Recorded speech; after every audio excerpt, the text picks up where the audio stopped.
الحمد لله رب العالمين والعاقبة للمتقين والصلاة والسلام على سيد الأنبياء والمرسلين جزا الله عنا سيدنا ومولانا محمد صلى الله عليه وآله وسلم. أعوذ بالله السميع العليم من الشيطان الرجيم بسم الله الرحمن الرحيم. يا أيها الذين آمنوا اتقوا الله حق تقاته ولا تموتن إلا وأنتم مسلمون. إن الله وملائكته يصلون على النبي يا أيها الذين آمنوا صلوا عليه وسلموا تسليما. اللهم صل وسلم وبارك على سيدنا ومولانا محمد معاذ الجود والكرم وعلى آله وأصحابه وبارك وسلم تسليما كثيرا كثيرا. بعد الصلاة آج یہ ہماری تیسری نشست ہے اور آہستہ آہستہ ہم اپنے عنوان کی گہرائی میں اترتے جا رہے ہیں. ہمارا جو مقصود ہے اس سال وہ یہ ہے کہ قوم کے ساتھ کربلا دستور حیات ہے اس موضوع کے تقاضے کو پوری کرنے کی کوشش کی جائے اور ذہنوں میں اس بات کو راسخ کیا جائے کہ کربلا ہی دستور حیات ہے، اس کے علاوہ کوئی دوسرا راستہ نہیں ہے. اگر کوئی شخص جنت میں جانا چاہتا ہے تو اسے اسی راستے میں چلنا پڑے گا جس راستے میں حسین چلے. اگر آپ نے یزید کی بیعت کر لی تو آپ کبھی بھی کامیاب و کامیاب نہیں ہوتے. آپ نے ہمیشہ یزید کی مخالفت کرنی ہے. وقت کا یزید ہر دور میں سر اٹھائے گا اور آپ نے حسینی بن کے ہر دور میں اس کا کلا کما کرنا ہے. یہ بہت ضروری ہے. ہم یہ سوچتے ہیں کہ ہمارا کیا کام ہے، ہماری کون سی ذمہ داری ہے، ہم نے کون سا ٹھیکہ لے رکھا ہے. نہیں، ذمہ داری ہم سب کی ہے، ذمہ داری ہم سب کی ہے اور اس ذمہ داری پر ہمیں پوری طرح سے عمل کرنا ہے. جس طرح سے یہ بات ہمارے لیے بہت اہم ہے کہ ہم آپس میں میسج کرتے ہیں، کسی میسج کو پھیلانا ہو تو کہتے ہیں کہ اگر کوئی ایک بات کی پہنچے میٹر سے تو تم اسے آگے پھیلا دو. تو جب بات پھیلانے والی بات ہوتی ہے، ایک بٹن دبا کر مجھے میسج فارورڈ کرنا ہے تو میں کر دیتا ہوں. لیکن جب وہ بات سیکھنے والی بات ہوتی ہے اور مجھے اپنے آپ کو آگے کرنا ہوتا ہے تو پھر میں اسی پہ عمل پیرا نہیں ہوتا. سرنامہ کلام میں جو آیت پڑھی ہم نے وہ سورہ آل عمران کی آیت نمبر 102 ہے. قرآن کی دوسری بڑی سورت ہے سورہ آل عمران اور اس کی آیت نمبر 102 میں اللہ تعالیٰ فرماتا ہے یا ایھا الذین آمنوا اتقوا اللہ حق تقاتہ ولا تموتن الا وانتم مسلمون. سبحان اللہ. اب یہ جو آیت ہے اتنی مختصر سی آیت ہے، اس مختصر سی آیت کے اندر اس کی خوبی کیا ہے؟ خطبہ جمعے کا ہو، خطبہ عیدین کا ہو یا خطبہ نکاح کا ہو جس میں کل 4 آیتیں اور ایک آیت ضرور پڑھا جاتا ہے. وہ 4 آیتوں میں بھی یہ ایک آیت لازمی شامل ہے. یعنی کہ اگر آپ عیدین کا خطبہ سن رہے ہیں، جمعے کا خطبہ سن رہے ہیں یا آپ نکاح کر رہے ہیں، اس میں بھی اس آیت کو شامل رکھا گیا کہ کتنی ضروری اور اہم ہوگی یہ آیت. یہ ہمارے سرنامے کا حصہ ہے اور مستقل کئی روز تک اسی پر ابحاث کی جائے گی، اس پر کلام کیا جائے گا، اسی کو ہم سمجھنے اور سمجھانے کی کوشش کریں گے. اللہ تعالیٰ ہمیں دین کی صحیح سمجھ عطا فرمائے اور سمجھنے کے بعد اس پر عمل کرنے کی توفیق عطا فرمائے. سورہ آل عمران کی جو آیت ہے اس میں کہتا ہے اللہ تعالیٰ فرما رہا ہے یا ایھا الذین آمنوا، اے ایمان والو. بات ہوئی ایمان والوں سے. سرنامہ کلام کون ہے؟ سارے ایمان والے، سارے وہ لوگ جنہوں نے کلمہ پڑھ لیا، جنہوں نے کلمہ پڑھ لیا اب ان سے بات ہوئی ہے. کیا ہے؟ اتقوا اللہ، اللہ کا تقوی اختیار کرو. تقوی اختیار کرو یعنی اللہ سے محبت اور اس کی خشیت تمہارے دل میں ہو. رب کی محبت اور اس کی خشیت تمہارے دل میں ہو. اللہ سے ڈرو جیسا حق ہے اس سے ڈرنے کا. اللہ سے ڈرو جیسا حق ہے سے ڈرنے کا. یہ نہیں ساری کچھ کرنے کے بعد میں تو اللہ سے بہت ڈرتا ہوں. تو امام غزالی رحمۃ اللہ علیہ فرماتے ہیں اپنی کتاب کے اندر لکھا اگر تجھ سے کوئی کہنا کہ اللہ سے ڈر تو وہ بھی کہنا نہیں کہ ہاں میں ڈرتا ہوں. اگر تو نہیں کہتی میں اللہ سے ڈرتا ہوں تو یہ جھوٹ ہو جائے گا, یہ جھوٹ ہو جائے گا. اور تو نے کہہ دیا نہیں ڈرتا تو کفر ہو جائے گا. کبھی یہ نہیں کہنا کہ میں اللہ سے ڈرتا ہوں. دونوں صورتوں میں خاموشی اختیار کرنی ہے. تو ڈرتا ہے نہیں ڈرتا تو نے خاموشی اختیار کرنی ہے. یہ امام غزالی فرماتے یہ بصیرت ہے, یہ فہم کی سمجھ ہے جو امام غزالی دے کے جا رہے ہیں کہ جیسے ڈرنے کا حق ہے. اور پھر فرماتے ہیں اتقوا اللہ حق تقاتہ, ایسے ڈرو جیسے ڈرنے کا حق ہے.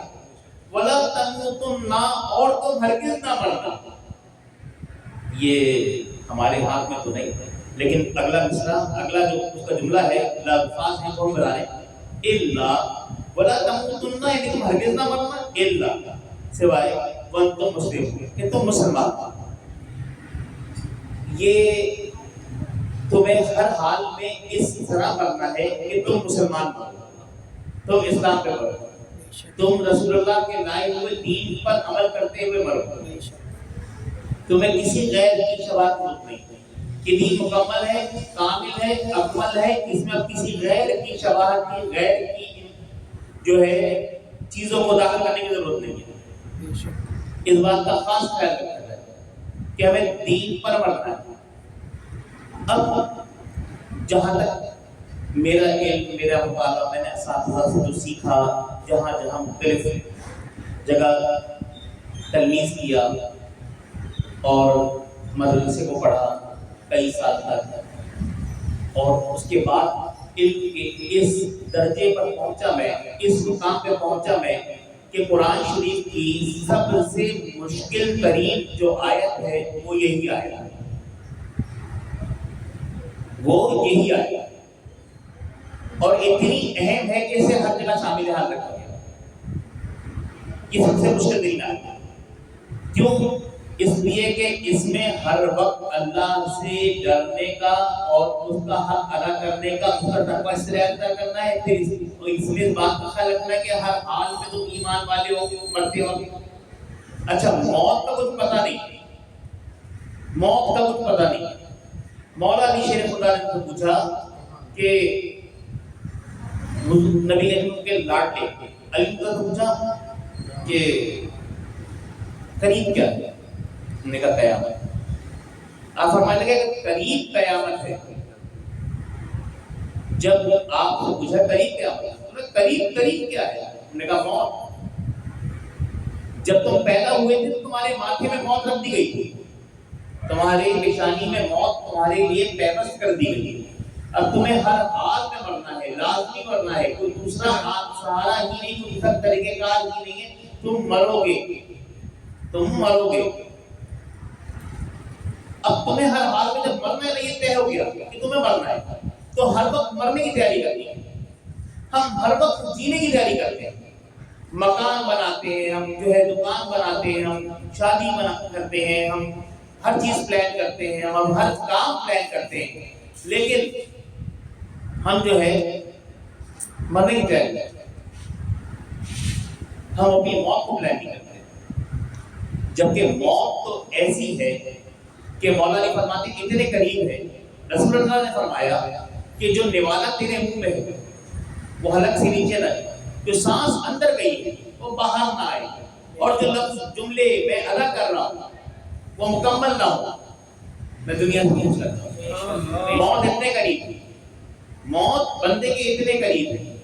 جب موت کا معاملہ اتنے قریب ہے تو اس میں کیا چھوٹا اور کیا بڑا, کسی کی کوئی فیس الگ الگ نہیں ہے, کوئی علیحدگی نہیں ہے کہ یہ چھوٹا ہے تو اس عمر 10 سال ہے, یہ 20 سال کا ہے, یہ 25 سال کا ہے, ابھی تو جوان ہو رہا ہے, ابھی 30 سال کا ہے, ابھی تو شادی بھی نہیں ہوئی ہے. نہیں, کسی کی موت کا کوئی وقت نہیں. 100 سال والوں کو رب چاہتا ہے تو زندہ رکھتا ہے, 1 سال والے کو رب چاہتا ہے نہیں دیتا ہے. کچھ بچے تو پیدا ہی مردہ ہوتے ہیں, کچھ بچے تو پیدا ہی مردہ ہوتے ہیں, اور جو پیدا ہو جاتے ہیں جنہیں چاہتا ہے بلا لیتا ہے. ہزاروں اموات ہوتی ہیں, ہزاروں اموات ہوتی ہیں ہسپتالوں میں, روزانہ 2-4 ایکٹیویٹیز ہوتی ہیں national institute of child health کے اندر. پورے ایشیا کا سب سے بڑا اسپتال ہے بچوں کا, پورے ایشیا کا سب سے بڑا اسپتال کراچی کے اندر national institute of child health. روزانہ کئی ایکٹیویٹیز ہوتی ہیں, کئی بچے مر جاتے ہیں, روز مرتے ہیں. اور نیونیٹس وہ بچے کہلاتے ہیں جن کی عمر ہی چند دن, چند ہفتے بس, اور وہ چلے جاتے ہیں. ان کے ماں باپ ان کی تدفین کرتے ہیں, جنہوں نے ان کو پیدا کیا وہ تدفین کر رہے ہوتے ہیں, اور وہ بچے جو دنیا میں آئے وہ چلے گئے. تو موت کا کوئی وقت نہیں ہے, ہر وقت ہر حال میں اس بات کا خیال رکھنا ہے کہ میں مرنے والا ہوں, یہ سوچنا ہے کہ اگلے لمحے میں مر جاؤں گا. تو جب نماز کی نیت کرے بندہ تو یہ سوچ کے کرے کہ میری یہ آخری نماز ہے. لیکن اللہ ماشاءاللہ ایسا ہوتا تو بہت کم ہے, شاید ہی کچھ لوگ ہیں جو کہ وہ اس طرح کی نیت کرتے ہیں. ہاں جب ہم کھانے کے اوپر بیٹھتے ہیں تو ہم یہ سوچ کے بیٹھتے ہیں کہ آخری کھانا ہے, اب سے ہمیں کھانا نہیں ملے گا, تو اس لیے ہم لوگ کھانے کی اس پر ایسی نیت کرتے ہیں. کھانے کا معاملہ ہمارا ایسا ہی ہے, لیکن نماز کا معاملہ ہمارا ایسا نہیں ہے. نماز کے معاملے میں ہم بس جلدی سے اتار دو میں وہ 4 رکعت کی راکٹ کی سپیڈ سے پتہ نہیں لگتا ہے کہ کب ہوئی رکوع اور کب ہوا جلسہ اور کب ہوا قاعدہ اور کب ہوا سلام. تو اللہ تعالیٰ ہمیں یہ سمجھ عطا فرمائے کہ جو سب سے اچھا کرنا تھا وہ کام سب سے خراب کر دیا, اور جو سب سے کم کرنا تھا کرنا ہی نہیں ہے. جہاں یہ تو کمر سیدھی کرنے کے لیے چلنے والے ہیں, نماز میں بندہ کھڑا ہو سکے اس کے لیے چلنے والے ہیں. اب وہ کیفیت بھی اس کے لیے چلنے والے ہیں. تو ہم نے کیا کیا کہ نہیں, اس بات کو بھول گئے اور بدعت کی ابحاث شروع کر دی, اور بدعت کے اندر جو پہلی بدعت تھی اس کو بھی ہٹا دی. کبھی میں نے کہیں دیکھا نہیں اپنی اتنی ساری زندگی کے اندر, میں نے یہ نہیں دیکھا کہیں ایسی بحث ہوئی بدعت پہ کہ پہلی بدعت پہ بحث ہو رہی ہے. کائنات کی پہلی بدعت بخاری شریف کے اندر حضرت عائشہ نے فرماتی ہے پہلی بدعت جو پہلی بری عادت اس امت میں پیدا ہوئی نبی علیہ السلام کے پردہ کرنے کا, وہ تو پیٹ بھر کے کھانا کھانا تھا. رسول اللہ کی حیات میں کسی نے پیٹ بھر کے کھانا نہیں کھایا. پھر دوسری بری عادت کیا پیدا ہوئی, 3 ٹائم روٹی کھانا. رسول اللہ کے زمانے میں 2 وقت کی روٹی تھی, لوگ 3 ٹائم نہیں کھایا کرتے تھے. صبح کھا لی. حضور فرماتے کہ میں نے 63 سال کی عمر میں آقا علیہ السلام کو کبھی 2 وقت کی روٹی نصیب نہیں دی. جس روز صبح کھائی تو رات کو نہیں ملا, اور جس روز رات کو نہیں کھائی رات کو کھائی تو اگلی صبح نہیں ملی. تو حضور خود فرماتے ہیں کہ اللہ مجھے 1 وقت عطا فرما اور 1 وقت بھوکا رکھا. یہ رسول اللہ صلی اللہ علیہ وسلم کی دعا تھی کہ اللہ مجھے 1 وقت کھلا اور 1 وقت بھوکا رکھا. جب میں کھاؤں تو تیرے شکر لگا, اور جب میں بھوکا نہ ہوں تو صبر کروں. تو ہر حال میں, اور ہوتا کیا ہے گناہ کرتے وقت ایک مرتبہ حضرت یحییٰ علیہ السلام جو کہ اللہ کے نبی ہیں اور زکریا علیہ السلام کے بیٹے ہیں, ایک مرتبہ ایسا ہوا کہ آپ نے پیٹ بھر کے کھانا کھا لیا اور رات کی نفلیں آپ سے رہ گئی. رات کی نفل کی نماز آپ سے رہ گئی. نفل نماز جو کہ فرض نہیں ہے, نفل نماز جو عبادت اضافی کرتا ہے بندہ اللہ کو پانے کے لیے, وہ اضافت رہ گئی. فرض تو پورا کر لیا تھا, اضافت رہ گئی تھی. تو اس نماز کو, اس نفل نماز جو رہ گئی تھی, اس پر صبح اٹھے تو بہت روئے, اتنا روئے کہ اللہ تعالیٰ نے آپ کی پچھلی تمام باتوں پہ بھی اپنا کرم فرمایا. سبحان اللہ. پھر اس کے بعد کئی سالوں کے بعد دوبارہ ایک بار ایسا موقع آیا کہ آپ کی آنکھ لگی, آپ بہت نکاہت اور تکلیف میں تھے آپ کی آنکھ. تو یہ بات شیطان کو یاد تھی کہ جب یہ روئے تو پچھلی بار تو اللہ پہ خاص کرم کرتے ہیں. تو وہ آگے اٹھانے کے لیے کہ آپ کی عبادت کا مقبول ہے, آپ مجھے عبادت کر لیں. اللہ کے نبی نے پوچھا تو کون؟ کہنے لگا میں ابلیس ہوں. میں کہا تیرا کام تو بہکانا ہے, تو مجھے ہدایت کے لیے, روشنی کے لیے, عبادت کے لیے اٹھانے آئے, یہ کیسے؟ کہنے لگے کہ اے اللہ کے نبی بات دراصل یہ ہے کہ میں آپ کو اپنی لالچ میں اٹھانے آیا ہوں. نے کیا مطلب؟ انہوں نے کہا مطلب یہ کہ پچھلی بار آپ روئے تھے تو اتنا روئے, اتنی گریہ زاری کی. یحییٰ علیہ السلام مشہور ہے رونے کے معاملے میں, بہت رویا کرتے تھے اللہ کی خشیت سے. تو اتنا روئے کہ اللہ نے آپ کو بالکل بخشش عطا فرما دی. اب میں یہ ڈر رہا تھا کہ آپ ایک بار دوبارہ روئیں تو اللہ تعالیٰ کی امت کو نہ بخش دیں. تو بس آپ جاگیں اور عبادت کریں. جب عبادت کر لیں گے تو وہ نہ کرنے کا جو رونا ہے وہ آئے گا نہیں دل میں خیال, تو آپ عبادت کریں. یہ اس کی چال ہے. وہ آپ کو عبادت بھی اپنی مصلحت کے حساب سے کراتا ہے, اور ہم عبادت کر کے سمجھتے ہم نے بہت بڑا کام کر دیا. جبکہ جب گناہ کراتا نا تو ہم پھر یہ نہیں سمجھتے کہ ہم نے بہت برا کام کر دیا. جب ہم گناہ کرتے ہیں تو ہم یہ خیال نہیں کرتے کہ ہم نے بہت برا کام کر دیا. جبکہ ہوتا یہ ہے کہ جب بندہ گناہ کرتا ہے تو ایمان اس کے اندر سے نکل جاتا ہے.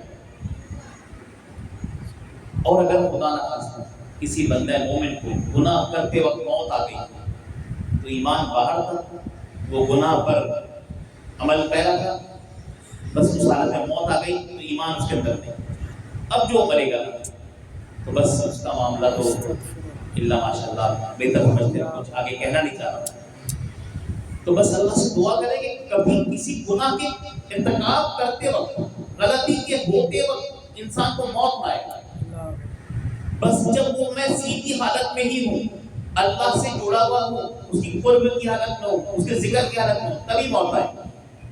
اب اس آیت کی تفسیر میں کچھ باتیں ہیں جو مفسرین نے لکھی, اس کو کر کے پھر ہم آگے چلتے ہیں. یہ تمہید تھی جو میں نے سمجھانے کی کوشش کی اس آیت کے اوپر. اس پر انشاءاللہ روز کلام ہوگا تو ہم تمہید سے زیادہ بہت زیادہ گفتگو کریں گے, اور جو ہے آپ کوشش کریں گے کہ ہم جو پیغام دینا چاہتے ہیں کہ کربلا دستور حیات ہے وہ مکمل ہو اور ہمارے دل میں کربلا راسخ ہو جائے. کربلا راسخ ہونے کا مطلب یہ ہے کہ حسین ابن علی کی محبت راسخ ہو جائے, اور حسین ابن علی کی محبت کا راسخ ہونا یہ ہے کہ میں سنتوں کا پیکر ہو جاؤں, میں رسول اللہ کے نقش قدم پہ چلنے لگوں.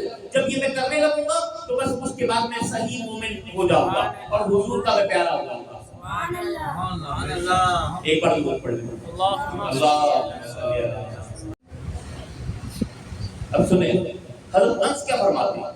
ابن مردودی اور حاکم نے ابن مسعود نے یہ بیان کیا ہے. فرماتے ہیں حضرت انس فرماتے ہیں کہ بندہ اللہ تعالیٰ سے اس وقت تک حقیقی طور پہ نہیں ڈرتا. مجھے کیسے پتہ لگے گا کہ میں اللہ سے ڈرتا ہوں کہ نہیں ڈرتا, میں اللہ سے ڈرتا ہوں کہ نہیں ڈرتا. میں مولوی صاحب سے پوچھوں گا کہ مولوی صاحب آپ مجھے بتائیں.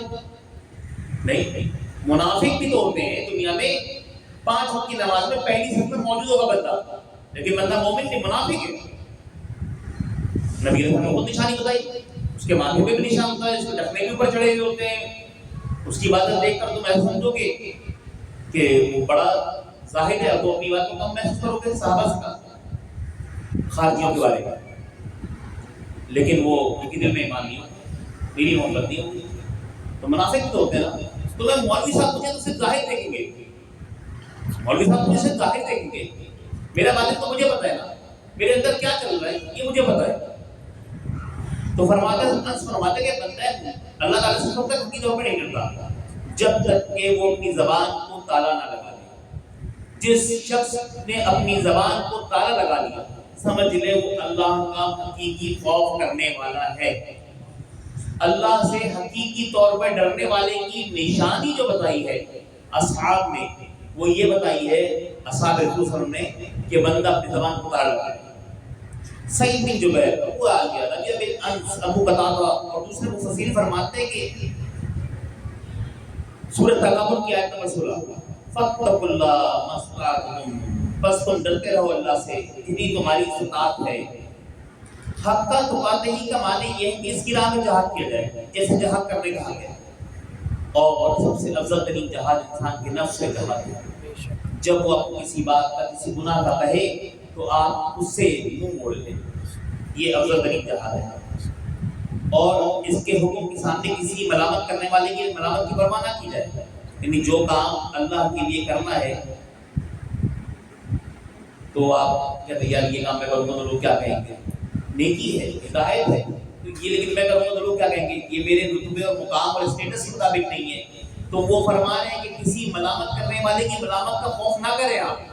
آپ اپنے کام کو کریں اور عدل انصاف سے کام لیا جائے. اگرچہ ذات, ماں باپ اور اولاد سب نہ جائے, آپ کی اپنی ذات حق بولنے میں, کوئی کام کرنے میں, ہدایت کا عمل کرنے میں, اللہ سے ڈرنے میں, تقوی میں, عدل انصاف کے معاملے میں اگر کبھی ایسا ہو کہ آپ کی اپنی ذات بیچ میں آ رہی ہے, آپ کے ماں باپ بیچ میں آ رہے ہیں یا آپ کی اولاد زد میں آ رہی ہے, تو اس بات کی پرواہ نہ کرے بندہ. جیسے ابو بکر صدیق نے فرمایا کہ اگر میرے بچے جنگ بدر میں جب بیٹا ایمان لے آیا اور بیٹھ کے بات ہونے لگی تو کہنے لگا کہ میری تلوار کی زد میں آ گیا، لیکن آپ میرے باپ نے تلوار روک لی. کہنے لگا اگر تم میری تلوار کی زد میں آتا تو میں کبھی نہیں سوچتا تو میرا بیٹا ہے، میں سوچتا ہی نہیں. میں اس وقت ان پر تلوار چلا دیتا، اس وقت بس کتنا خیال کرتا کہ تو اللہ کے رسول کا دشمن، تو کافروں کی طرف سے آیا تو اللہ کے رسول کا دشمن، میں تلوار چلا دیتا. اور پھر آگے فرماتے ہیں کہ ولا تمنا الا وانتم مسلمون، اپنی صحت اور تندرستی کی حالت میں اپنے ایمان کا خیال رکھو تاکہ اسی حالت میں تمہاری موت واقع ہو، کیونکہ اس پروردگار کریم کی عادت ہے کہ جس حالت میں وہ زندہ رہتا ہے اسی حالت میں موت واقع ہوتی ہے اور قیامت میں اسی حالت میں اٹھایا جائے گا. اللہ تعالیٰ اس کے برعکس حالت سے ہمیں اپنی پناہ میں رکھے. آمین بجاہ النبی الامین صلی اللہ علیہ وسلم. آمین زور سے کہنے میں کوئی برائی نہیں. جس کی آمین فرشتوں کے مطابق ہو گئی، فرشتوں کے مطابق ہو گئی، فرشتوں کی آمین جس کی آمین اس جیسی آمین لے گئی جیسے فرشتے کہتے ہیں. کسی نے کہہ دی تو فرشتے اس کے ہونٹ پہ اپنے ہونٹ رکھ دیتے ہیں اور وہ آمین لے کر آسمان پہ چلے جاتے ہیں اور وہ بندہ اسی وقت بخشا جاتا ہے جب وہ آمین کہتا ہے. یہ تفسیر حسنات میں سورہ فاتحہ کی تفسیر میں بڑی تفصیل سے بات کو بیان کیا ہے، وہ میں بتا چکا ہوں آپ کو پہلے ہی. تو اللہ تعالیٰ نے دین پر عمل کرنے والوں کو یاد رکھ کر سمجھنے والا بنائے. یہ جو صورتحال ہے آپ کے سامنے میں نے پیش کی کہ اس آیت کے اوپر کہ یہ آیت کریمہ ہم سے کیا کیا تقاضا کر رہی ہے. جو بندہ جس حال میں زندہ رہتا ہے اسے اسی حال میں موت آتی ہے. ایک چھوٹی سی مثال، بس ایک لفظ میں آپ کو واقعہ پورا یاد ہے. معراج میں نبی علیہ السلام جا رہے تھے، دیکھا موسیٰ علیہ السلام کی قبر سے گزرے بیت المحرم سے. جب وہ گزرے تو دیکھا کہ موسیٰ اپنی قبر کے اندر، آپ کو سب کو پتا ہے نا کیا کر رہے تھے؟ نماز پڑھ رہے تھے. جب نماز پڑھ رہے تھے موسیٰ علیہ السلام، تو موسیٰ علیہ السلام قبر پہ نماز کیوں پڑھ رہے تھے؟ کیونکہ عادت تھی. موسیٰ علیہ السلام قبر میں نماز اس لیے پڑھ رہے تھے کہ وہ دنیا میں بھی نماز پڑھا کرتے، نماز کا شوق دنیا میں بھی. سوتے میں سے اٹھ کے الذین یبیتون لربہم سجدا وقیاما، اللہ کے بندے تو اللہ سورہ فرقان میں بیان فرما رہا ہے نا ان کے بندوں کی نشانی. سوتے میں سوٹ جاتے ہیں، نماز کی یاد ان کو تڑپا دیتی ہے اور وہ اٹھتے ہیں اور اٹھنے کے بعد نماز پڑھنے کے لیے کھڑے ہو جاتے ہیں. سوتے میں سے بندہ اٹھتا ہے، اللہ کی یاد تڑپاتی ہے. تو بندہ مومن کسی ایسے مرتے کلندر کے ساتھ جڑے کہ اس کو اس منزل تک پہنچا دے تو ٹھیک. اور بندہ اگر کسی سے جڑ گیا اور بس نشستم گفتم برخاستم ہو رہی ہے، دبا کر چل رہی سلسلے، آئے بیٹھے سنا باتیں کی کھایا پیے چلے گئے، پھر آئے بیٹھے سنا کھایا پیے چلے گئے، آئے بیٹھے سنا کھایا پیے چلے گئے، تو بس زندگی یوں ہی تمام ہوتی ہے. یوں ہی صبح یوں ہی شام ہوتی ہے، زندگی یوں ہی تمام ہوتی ہے. پھر اس میں حاصل کچھ نہیں ہوتا. وہ بندہ 40 سال پہلے تھا وہ وہیں پہ رہے. اس نادان کو یہ سمجھ نہیں آتی کہ اس سے اپنے بچے کو یہ برداشت نہیں کرتا کہ بچہ ایک کلاس میں 2 سال پڑھ لے، لیکن وہ اپنی منزل کو چیک نہیں کرتا کہ میں کئی سال سے اسی منزل پر ہوں، اسی مقام پر ہوں، میں آگے نہیں بڑھا. تو مطلب مجھے فائدہ کچھ نہیں ہو رہا. یا تو میں طبیب بدل دوں، یا جو میں اپنے دوا لینے کا انداز ہے وہ بدل دوں، یا تو طبیب میرا صحیح نہیں ہے جو میرا علاج کر رہا ہے. پیر جو ہے نا وہ مرید کا طبیب ہوتا ہے اور مرید اس کا جو ہے مریض ہوتا ہے. اب وہ اس کا علاج کرتا ہے، اس کی روح کی بیماریوں کا علاج کرتا ہے. لیکن حالت یہ ہے، افسوس کا مقام یہ ہے کہ نہ ہم تو پیر بدلتے ہیں، نہ اپنی دوا کا عادت بدلتے ہیں. یہ جو چیز ہے نا یہ انسان کو برباد کر دیتی ہے. جب آپ اتنے سال سے رک گئے نا تو رکا ہوا پانی بھی کیچڑ مٹ بن جاتا ہے، گندلا ہو جاتا ہے، خراب ہو جاتا ہے، اس میں کائی لگ جاتی ہے. 4 دن آپ اپنے پانی کسی برتن میں رکھ کے چھوڑ دیں اس میں کائی لگ جائے گی آپ کے. تو یہ کیسے ممکن ہے؟ یہ کس طرح سے ممکن ہے کہ آپ کئی سالوں سے اسی مقام پر ہیں؟ نہ آپ کے تقوی میں فرق آیا، نہ عبادت کے اندر فرق آیا، نہ ذکر میں فرق آیا، نہ اذکار میں فرق آیا. پھر آپ سوچتے میں ایمان پہ مروں گا.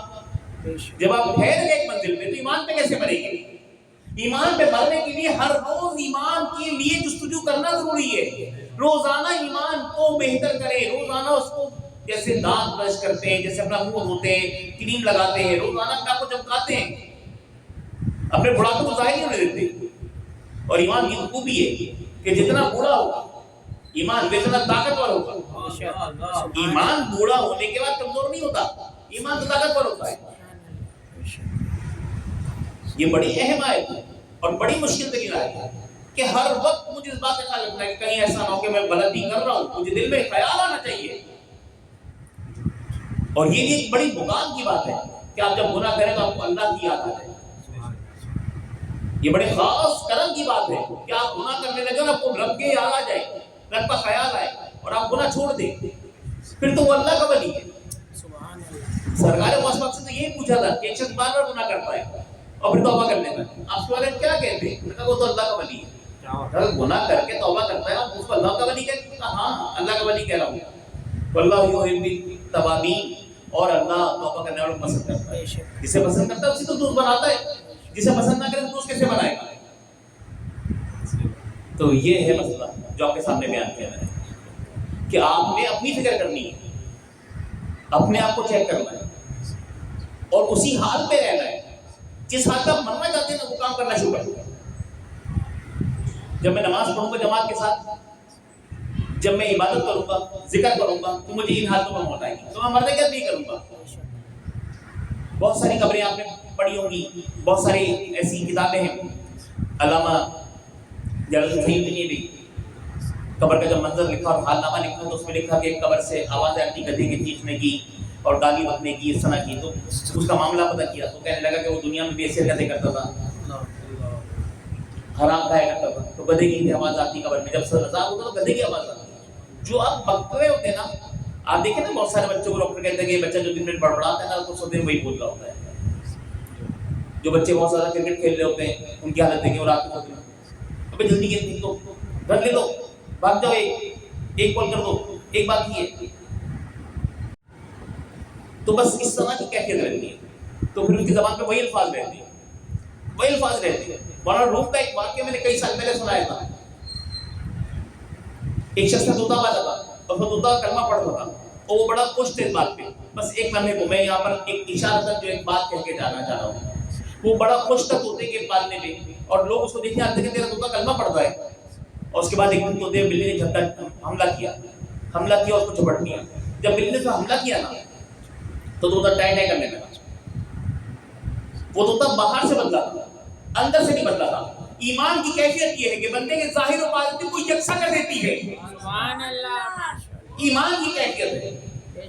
اگر آپ لا الہ الا اللہ لا الہ الا اللہ لا الہ الا اللہ کہتے رہیں گے تو وہ اندر سے بھی صاف کر دے گا, باہر سے صاف کرے گا, وہ اندر سے بھی صاف کر دے گا. آپ کہنا تو شروع کریں.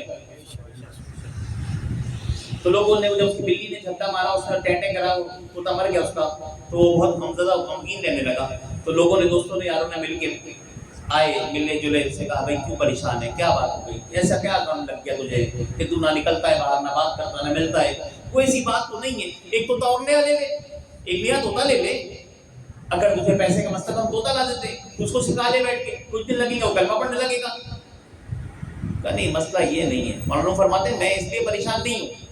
اب وہ بندہ کہہ رہا ہے میں اس لیے پریشان نہیں ہوں کہ میرا طوطا مر گیا اور پھر بلی لے گئی.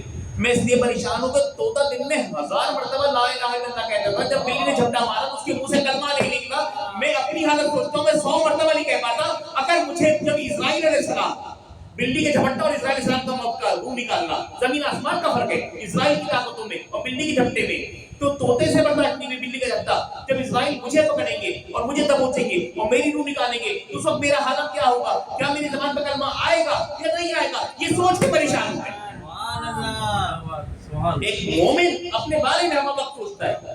ایمان والا اپنی عافیت کو سوچتا ہے, اپنی آخرت کو سوچتا ہے, ہر لمحے کو سوچتا ہے. تو ایسا تو نہیں کہ میں اس دنیا سے بے ایمان چلا جاؤں, بس اس کو جو یہ فکر آخرت ہے.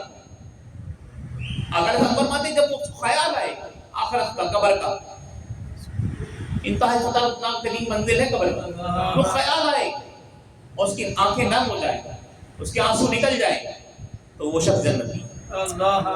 وہ شخص جنتی ہے, اللہ کے یہاں بخشا جاتا ہے. وہ اس کو فکر ہے اس بات کی, ایک فکر لگی ہوئی ہے, دل میں ایک فکر ہے. لیکن ہمارے دل میں کوئی فکر نہیں ہے. ہمیں کسب معاش کے علاوہ اور کوئی فکر نہیں. ہمیں بس میں کیسے کماؤں، کتنا کما لوں گا، کہاں سے آئیں گے پیسے، کیسے آ جائیں گے، کیا کر لوں، بس کے علاوہ کوئی فکر نہیں۔ ارے میں مروں گا کیسے، کس حال میں مروں گا میں، مجھے کفن ملے گا نہیں ملے گا، میں یہ سوچوں نا میں کہاں مروں گا، میں تڑپتا ہوں کیا کہ یا رسول اللہ مجھے مدینے بلا دیں اور میں وہاں آؤں آپ کے روضے رسول پر مواجہ پہ اس حبیب کے سامنے کھڑا ہو جاؤں جس کا میں نے کلمہ پڑھا ہے، اور میری روح پرواز کر جائے اور وہی دم سے گر جاؤں اور میرا وہی جنازہ ہو جائے اور مجھے آپ کے دیار میں جگہ مل جائے، کوئے یار میں جگہ مل جائے، آپ کی وہ زمین جس کو آپ نے اپنے قدم رنجہ فرمائے، جس کو اپنے قدم کا بوسہ دیا ہے، اس زمین میں مجھے جگہ مل جائے۔ میں کبھی یہ سب سوچتا ہوں، کبھی اس کے لیے تڑپتا ہوں، کبھی اس کے لیے روتا ہوں، کبھی بیٹی کی شادی یاد آتی ہے، کبھی بیٹے کی شادی یاد آتی ہے، کبھی مکان کا بننا یاد آتا ہے، کبھی گاڑی کا لینا مسئلہ ہے، ذہن میں اتنے مسائل ہیں کہ موت سب سے پیچھے ہے، جبکہ مولا نے فرماتے ہیں قریب ترین شے جو بندے کے ہے وہ موت ہے۔ پیدائش میں پیشانی پہ رکھ دی گئی تھی، سانس آئے دنیا کی گارنٹی نہیں ہے، موت کی گارنٹی، زندگی کو گارنٹی نہیں، موت کی گارنٹی ہے۔ زندگی تو بڑی ناپائیدار چیز ہے، انپریڈکٹیبل ہے، یہ محفل ختم ہوگی نہیں ہوگی، میں زندہ رہوں گا نہیں رہوں گا، اگلے دن مجلس ہوگی نہیں ہوگی، کچھ پتہ نہیں ہے، لیکن موت کا تو کنفرم ہے، موت تو کنفرم ہے۔ تو اللہ تعالیٰ ہمیں یہ فکر عطا فرما دے، اور جسے فکر آخرت مل گئی نا وہ بخشا گیا، جسے فکر آخرت مل گئی وہ بخشا گیا، جسے فکر معاش ملا، مولا علی فرماتے تم ساری عمر محنت کرو، تو اللہ نے جو تمہاری تقدیر میں رزق لکھ دیا نا، ساری عمر دن اور رات محنت کرو، اور جو رزق لکھ دیا ہے اس میں ایک دانہ رائی کے برابر بڑھا نہیں سکتے، اور تم اگر نہ کرو تو گھٹا نہیں سکتے، جو لکھ دیا تو لکھ دیا ہے، تم رزق تو اللہ کے فضل و کرم سے کھاتے ہو، اپنے کسب سے نہیں کھاتے، اللہ کے فضل سے کھاتے ہو۔ ہاں یہ جو جنت اور جہنم ہے نا یہ تمہارے اعمال کو منحصر کرتے ہیں، جتنی محنت کرو گے اس کا وہ نتیجہ نکلے گا، جس کا پلہ بھاری ہوگا وہی جنت میں جائے گا، جس کا پلہ بھاری نہیں ہوگا وہ جنت میں نہیں جائے گا۔ اب حضرت زید بن ارقم کی حدیث سنو، حدیث سنو کیسے پتہ لگے گا، ایک بتا دیا میں نے، بندہ اپنی زبان کو تالا لگا لے، خاموش ہو جائے، تالا لگا لے، جواب ہی نہ دے کسی کو، بڑی مشکل سے کچھ بولے تو حق ہی بولے بس، ورنہ خاموش ہو، زبان کو تالا لگا لے، ایک ہی بات، اللہ کے خوف کی، حق کا تقاتے ہی، یہ اللہ کے خوف کی ایک علامت۔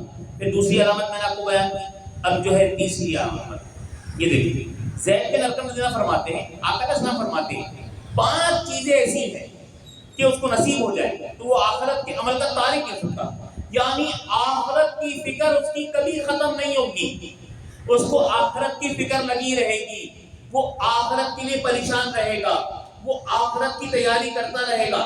5 چیزیں ہیں، آپ اپنے اعمال دیکھیں، اپنے احوال دیکھیں وہ 5 چیزیں نصیب ہوئی کہ نہیں ہوئی۔ نبی علیہ السلام فرماتے ہیں وہ 5 چیزیں یہ ہیں، پہلی چیز جو آخرت کے عمل میں سب سے امپورٹنٹ ہے، سب سے امپورٹنٹ جو پہلی چیز ہے وہ کیا ہے؟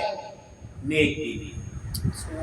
حضور فرماتے ہیں جسے نیک بیوی ملی، دوسرا نیک اولاد، جسے صالح اولاد ملے، آخرت کا عمل ختم نہیں ہوگا، تیسرا لوگوں کے ساتھ حسن معاشرت ملی، محبت ملی، منافقت اور ڈپلومیسی نہیں ملی۔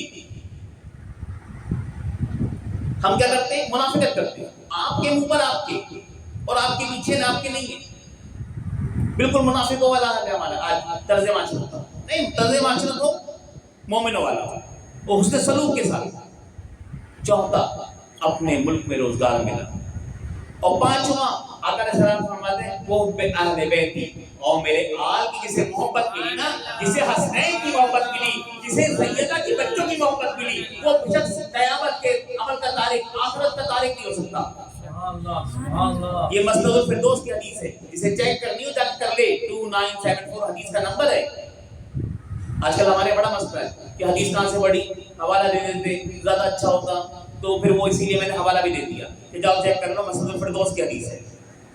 ایک شخص آیا نبی علیہ السلام کے پاس، اچھا وہ صحابہ جو تھے نا وہ آتے نا کسی مسئلے کو لے کر آقا علیہ السلام کے پاس، تو مسئلہ حل کرنے کے لیے، امت کا مسئلہ حل کرنے کے لیے صحابہ مسئلے کو لے کر آتے ہیں، اپنے مسئلے کے لیے نہیں آتے، ان کا تو مسئلہ ہی کوئی نہیں تھا، جسے رسول اللہ مل گئے، اس کا کیا مسئلہ ہوگا؟ رسول اللہ دو جہاں کے تاجدار جسے مل گئے اس کا مسئلہ کیا؟ جو اصحاب صفہ کے چبوترے والے تھے نا وہ بھی کبھی پریشان نہیں ہوئے کہ کھانے کو نہیں ہے، پینے کو نہیں ہے، کپڑے نہیں ہیں، پریشان نہیں ہوئے، بس حضور مل گئے اور کیا چاہیے، مل گئے مصطفیٰ اور کیا چاہیے، تو بس حضور مل گئے تو وہ آئے نبی علیہ السلام کے پاس. دیہاتی صحابی تھے. یہ بات ہوئی خیبر فتح ہونے کے بعد. ہجرت کے 6 سال جب خیبر فتح ہوا نا تو بہت سارا سونا مال آیا، سب کو بٹا مال غنیمت میں، خیبر کے اندر مال غنیمت میں بٹا. اب وہ صحابی آئے کہہ رہے ہیں کہ یا رسول اللہ صلی اللہ علیہ وسلم آج جو میں نے کام کیا ہے، آج جو میں نے کمایا ہے وہ تو کسی نے نہیں کمایا ہوگا. حضور نے پوچھا تو نے ایسا کیا کما لیا جو کسی نے نہیں کمایا ہوگا؟ انہوں نے کہا کہ آپ نے جو مال غنیمت دیا تھا. صحابہ نے کیا کیا، جب مال غنیمت ملا نا خیبر میں تو اس کی خرید و فروخت شروع کر دی، اپنا سامان بیچا، دوسرا سامان خریدا، خرید و فروخت شروع کی. تو کہہ رہے خرید و فروخت شروع کی، میں نے اپنا سامان یہودیوں کو بیچا اور دوسروں کو بیچا. جب میں نے جو مجھے مال غنیمت ملا تھا میں نے بیچا تو 300 اوقیے 300 اوقیہ سونا میں نے کمایا.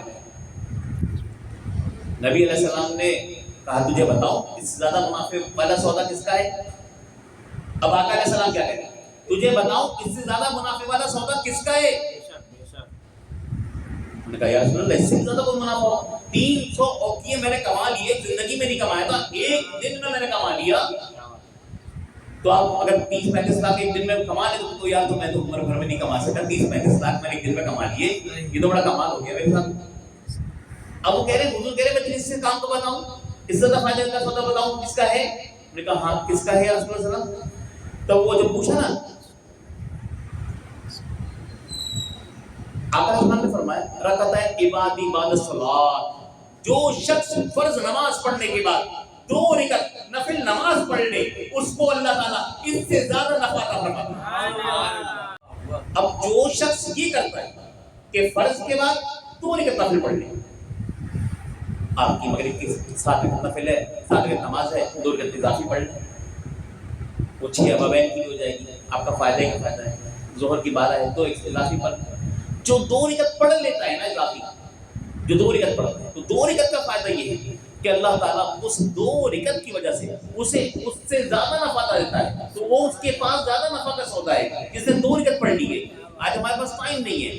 یاد کریں اس بات کو کہ جب رسول اللہ صلی اللہ علیہ وسلم نے کہا تھا کہ اے میری امتی میرا شکر ادا کرو.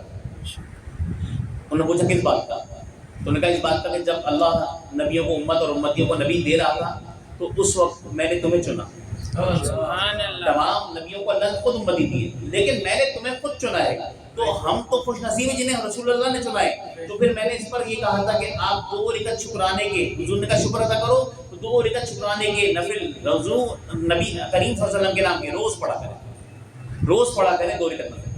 اللہ کو اجر عظیم عطا فرمائے. 2 روزانہ مغرب کے بعد کہ میں نیت کرتا ہوں 2 رکعت نماز نفل کی واسطے اللہ کے اور ثواب اس کا رسول خدا صلی اللہ علیہ وسلم کے، اور بس 2 رکعت پڑھیں اور دونوں میں 11 بار سورہ اخلاص پڑھیں.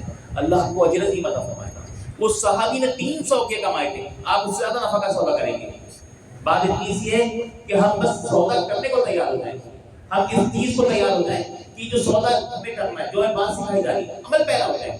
2 رکعت نفل پڑھنے کو بہت زیادہ ٹائم لگتا نہیں، روز کی عادت بنا دیں، عادت بنا دیں. اللہ نے چاہا تو جو عادت بنا دیں گے دنیا میں، جو دنیا میں عادت بن جائے گی وہ قبر میں ساتھ دے کر جائیں گے. عادت ایمان کے ساتھ ہے. ایک صحابی کو دیکھا کہ وہ ایک جگہ انہوں نے خیمہ لگایا تو وہاں سے خون آنے لگا، انہوں نے ہٹا دیا، رات کو دور ہٹا کے خیمہ لگا دیا. اب پھر دیکھا تو کہ قرآن پڑھنے کی تلاوت کی آواز آ رہی تھی سورہ ملک کی. انہوں نے پوچھا کہ حضور کو بتایا معاملہ. حضور فرمانے لگے کہ یہاں کسی اللہ کے بندے کی یعنی ایک صحابی کی کسی کی ہے قبر اثر جس کے اندر وہ دنیا میں قرآن پڑھا کرتا تھا تو مرنے کے بعد بھی اپنی قبر میں قرآن پڑھنا ہے. آپ دنیا میں درود پڑھیں گے، مرنے کے بعد درود پڑھیں گے. جب وہ پوچھے گا نا من کنت تقول فی حق حاضر رجل، تم کیا کہتے ہو اس کے بارے میں جو رسول اللہ صلی اللہ علیہ وسلم پہلی بار آئیں گے امتحان بن کر قبر میں تو پوچھا جائے گا. جب پہلی بار آئیں گے نا تو وہ شفاعت کرنے نہیں آئیں گے. آقا علیہ السلام پہلی بار جب قبر اثر میں آئیں گے تو امتحان بن کر آئیں گے. جس نے وہ امتحان پاس کر لیا اب وہ میں درود پڑھتا ہی نہیں زندگی میں، میری زبان پہ درود چڑھتا ہی نہیں، میں درود پڑھتا ہی نہیں، میری یاد تک نہیں، تو میں پھنس جاؤں گا.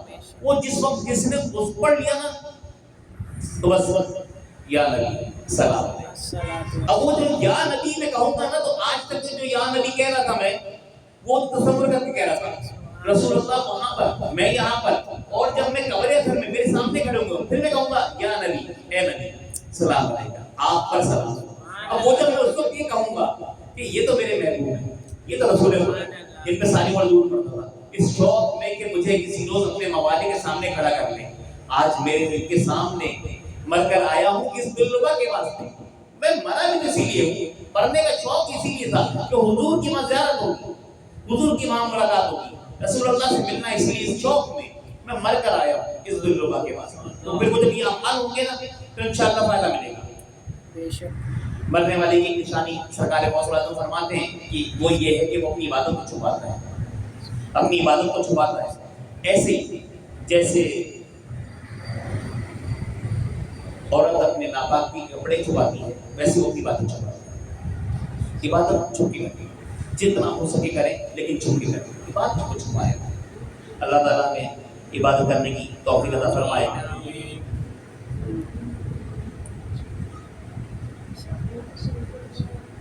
آج دنیا بھر میں ماننے والے بھی تذکرہ حسین کر رہے ہیں، اور جو اہل بیت کی آڑ میں صحابہ کو تبرہ کرتے ہیں وہ بھی تذکرہ حسین کر رہے ہیں. بات سمجھنا، میری توجہ کے لیے سن رہے. دنیا بھر میں مجالس اور یہ محفلیں منعقد ہوتی ہیں. رافضی بھی یہ محفل میں سجاتے ہیں، تفصیلی بھی کام کر رہے ہیں، اور الحمدللہ اہل سنت والجماعت بھی کام کر رہے ہیں. ابھی جو رافضی کر رہے ہیں اور تبدیلی کر رہے ہیں، یہ اکثر جو جس میں مسئلہ اٹھاتے ہیں وہ یہ کہتے ہیں حضرت ابوبکر صدیق نے حق نہیں دیا. یہ اکثر آپ کو سننے کو ملے گا ان کی زبان پر کہ حضرت ابوبکر صدیق نے حق نہیں دیا. اب کیا یہ اس بات کی دلیل ہے کہ اصحاب اور اہل بیت کی بنتی نہیں؟ وہ یہ بات سمجھانا چاہ رہے ہیں کہ اصحاب اور اہل بیت کی بنتی نہیں. اصحاب حاضر ہیں، اہل بیت کا حق حاضر. اصحاب حاضر ہیں، اہل بیت کا حق حاضر. اب اس طرح مسئلے ہوتے ہیں. خلیفۃ الرسول ابوبکر صدیق رسول اللہ کے وصال ظاہری کے بعد، رسول اللہ صلی اللہ علیہ وسلم کے وصال ظاہری کے بعد، یہ وہ حدیث بتا رہا ہوں آپ کو، شاید آپ نے سنی نہیں ہوگی کس پیراہے سے، جس انداز سے میں آپ کو بتانا چاہ رہا ہوں. حضور نبی کریم کے وصال ظاہری کے بعد خلیفۃ الرسول حضرت سیدنا ابوبکر صدیق مسجد کے دروازے پر آئے، دیکھا وہاں امام حسن کھڑے. آپ نے اٹھایا، گود میں لیا، گود میں لے کر پیار کیا امام حسن کو. نبی علیہ السلام کے وصال کے وقت امام حسن کی عمر کم و بیش 7 ساڑھے 7 سال کی عمر. 7 ساڑھے سال کے بچے کو آپ نے گود میں اٹھایا، پیار کیا. آپ کی عمر 61 سال، صدیق اکبر کی عمر 61 سال، امام حسن کی عمر 7 ساڑھے 7 سال. سنیے، گود پہ لیا، پیار کیا، اور پیار کرنے کے بعد کہتے ہیں، پیار کرنے کا کہتے ہیں، اے حسن تم ہو تو علی کے بیٹے، اے حسن تم ہو تو علی کے بیٹے، لیکن خدا کی قسم تم اپنے نانا رسول اللہ کی شبیہ، تمہاری صورت تمہارے نانا رسول اللہ سے ملتی ہے. اب یہ بات علامہ بدر الدین عینی رحمۃ اللہ علیہ، جو یہاں پر طالب علم ہے وہ توجہ کریں. علامہ بدر الدین عینی رحمۃ اللہ علیہ اور علامہ حجر اسقلانی رحمۃ اللہ علیہ، یہ شارح بخاری، یہ دونوں وہ حضرات جنہوں نے بخاری کی شرح لکھی ہے، شرح بخاری لکھی ہے، وہ فرماتے ہیں یہ جملہ صدیق اکبر کا نہیں ہے. بھائی سنو، توجہ ہے نا میری دوستو، یہ کہہ رہے ہیں یہ جملہ صدیق اکبر کا نہیں ہے، یہ جملہ ادا تو صدیق اکبر کی زبان سے ہوا، یہ جملہ صدیق اکبر کا نہیں ہے. وہ کہتے ہیں یہ جملہ خاتون جنت کا جملہ ہے، یہ صدیق اکبر کا جملہ نہیں ہے، یہ خاتون جنت کا جملہ ہے. جب خاتون جنت امام حسن کو نہلا کر بستر پہ بٹھا کر ان کے جسم کو خوش کر کے کپڑے پہنا کر بالوں کو کنگا کرتی، تو کنگا کرتے وقت ماتھے پہ بوسہ لیتی. یہ عمل صدیق اکبر کا نہیں، جملے صدیق اکبر کے نہیں، زبان صدیق اکبر کی ہے، لیکن یہ الفاظ خاتون جنت کے ہیں جو حجرے کے اندر بیان فرما رہی ہے. کہہ رہی ہے حسن بیٹا تو تم علی کا ہے، حسن بیٹے تو تم علی کے ہو، لیکن تم میرے والد محترم ابا رسول اللہ صلی اللہ علیہ وسلم کی شبیہ ہو، تم ان کی شکل پر ہو، تمہارے بات، تمہارا انداز، تمہارے نقوش، تم پورے سراپے محمد مصطفیٰ صلی اللہ علیہ وسلم. سبحان اللہ، ماشاءاللہ. یہ جو حجرے کے اندر جملہ سیدہ بیان کر رہی ہے، حجرے کے باہر مسجد نبوی کے دروازے پہ وہی جملہ صدیق اکبر بیان کر رہے ہیں، صدیق اکبر بیان کر رہے ہیں. تو کیا جن سے لڑائی ہوتی ہے ان کی بات کو دہرائی جاتی ہے؟ اپنی زبان میں ان کی بات لائی جاتی ہے؟ نہیں، ان کی بات نہیں لائی جاتی جن سے لڑائی ہوتی. اور پھر سوچے جس کو اتنا سبق یاد ہے، رسول اللہ کے سارے سبق یاد ہیں، رسول اللہ کے تمام شاگردوں میں سب سے بہترین شاگرد کا نام جس سے پوچھیں بتائیں گے صدیق اکبر، ابو بکر صدیق سب سے بہترین شاگرد. جو سارے سبق یاد ہو وہ یہ سبق بھول جائے گا کہ مجھے اہل بیت کا حق دینا ہے. وہ یہ سبق کیسے بھول جائے گا کہ مجھے اہل بیت کا حق دینا ہے؟ وہ کیسے کرے گا؟ اب ایک چھوٹا سا واقعہ ہجرت کی طرف. ابو بکر صدیق ہجرت کی رات تھے. ابو بکر صدیق ہجرت جاتے میں بولو نہ جاگ رہے ہو سو رہے ہو، بولو تھے نا بھائی. اور حضرت ابو بکر صدیق ہجرت کی رات تھے اور تو کوئی نہیں تھا، یہ دو ہی لوگ تھے. قرآن میں ذکر ہے اس واقعے کا، ذکر بھی ہے قرآن میں. ہجرت کی رات ابو بکر صدیق رسول اللہ کے ساتھ تھے. تو ہجرت تو 9 سال پہلے ہوئی اور جنگ تبوک 9 سال بعد ہوئی ہے. تبوک کی جنگ میں سورہ توبہ نازل ہوئی ہے اور سورہ توبہ کی کچھ آیتیں اس وقت نازل ہوئی جب صدیق اکبر کو حج کا امیر بنا کے بھیجا گیا 9 ہجری میں. اور اس کے بعد پھر تبوک کی جنگ کے اندر کچھ آیتیں نازل ہوئی.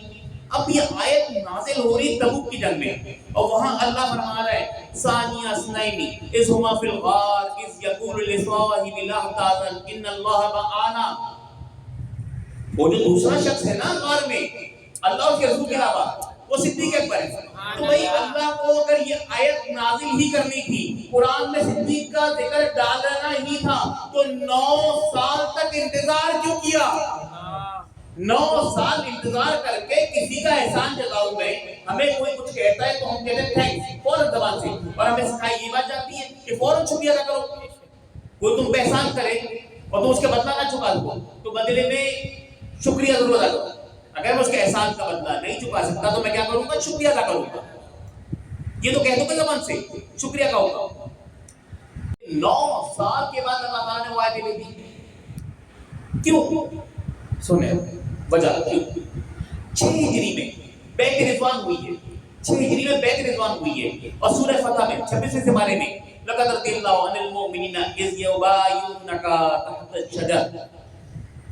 وہ جو درخت کے نیچے بیعت لے رہے نا وہاں پر آئے لقد رضی اللہ عن المؤمنین. اللہ سب سے راضی ہے، سارے مومنوں سے. اللہ سارے مومنوں سے راضی ہے، جو موجود ہے سب سے راضی ہے. اب ان کی ٹانگ ٹوٹتی ہے، اب ان کو تکلیف ہوتی ہے. اگر اللہ صدیق اکبر سے راضی ہے، عمر سے راضی ہے، زبیر سے راضی ہے، طلحہ سے راضی ہے، سب سے راضی ہے تو ان کو تکلیف ہوتی ہے. تو انہوں نے کیا کہا؟ انہوں نے کہا یہ آیت منسوخ ہو گئی. اب دیکھیں ناسخ اور منسوخ یہ بڑا اہم علم ہے قرآن کا، ناسخ اور منسوخ کا. تو کچھ آیتیں ناسخ ہیں، کچھ آیتیں منسوخ ہو گئی. اور جن آیتوں کو منسوخ کیا تو جن آیتوں سے کیا وہ آیتیں اتار دی گئی. وہ بھی قرآن میں، جو ناسخ بھی ہے وہ بھی قرآن میں اور منسوخ بھی قرآن میں. ایسا نہیں قرآن سے نکال دیا گیا، نہیں، ناسخ بھی قرآن میں اور منسوخ بھی قرآن میں. جو رائج ہے وہ بھی قرآن میں اور جو ہٹا دیا گیا وہ بھی قرآن میں.